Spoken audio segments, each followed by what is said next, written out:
DVB Digital Fast.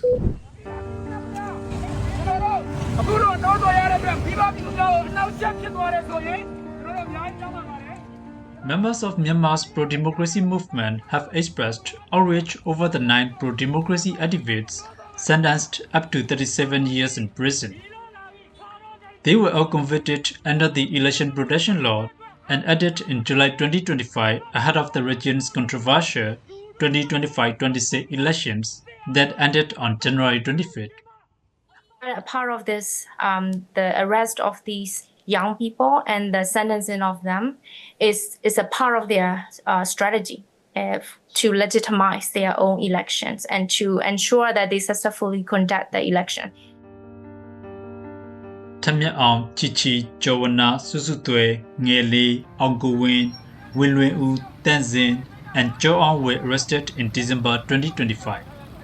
All 9 were accused of participating in public protests against the police labor decision by the UN and several Western countries. They have been denied family visits and are unable to receive regular care packages in prison. We are particularly concerned that they have been targeted after they were accused of sabotaging the 2020 elections. They were non-violent, peaceful protesters expressing their rights.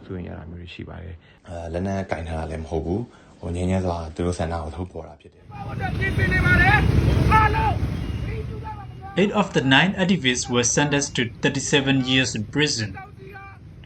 The 9 activists received a 27-year prison sentence.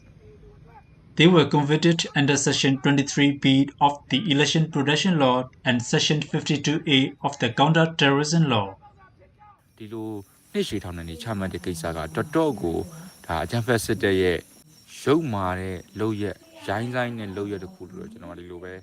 I view these sentences as a cruel and barbaric act by the military regime. Despite our demands for a return to democracy, they continue to arrest activists. They use a variety of unjust laws in an attempt to suppress the political movements of the people.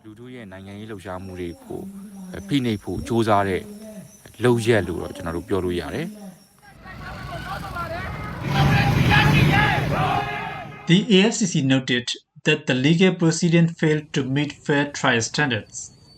It expressed ongoing concern that the activists could face further prosecution and a new charge.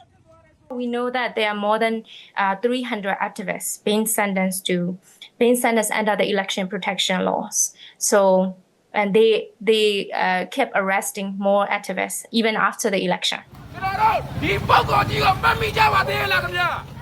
These unprecedented sentences highlight a rapidly escalating crackdown on political dissent across Myanmar. By weaponizing the election protection law to lock away peaceful protesters, the military aimed to silence its critics, especially after its controversial elections. But despite the risk of decades behind bars, activists say they will not be deterred in their fight for democracy. Stay tuned to DVB English News, YouTube or Spotify for the newsroom interview with Tinza Shonlayi. Listen wherever you get podcasts. For DVB English News, I'm Sominthe.